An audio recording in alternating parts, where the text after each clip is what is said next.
Welcome to the Learning Pines YouTube. We hope this video helps. Power off and save any work before changing firmware settings. Connect an external drive for a full system backup right now. Note your Lenovo model and current BIOS version for recovery and driver matching.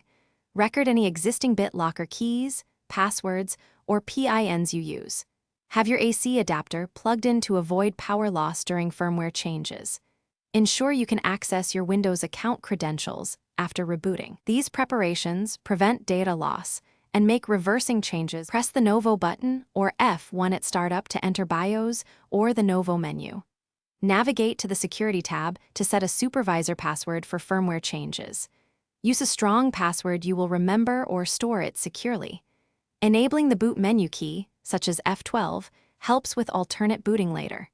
Do not confuse the supervisor password with your Windows account password. Keep the AC adapter connected and avoid interrupting the BIOS update or configuration process.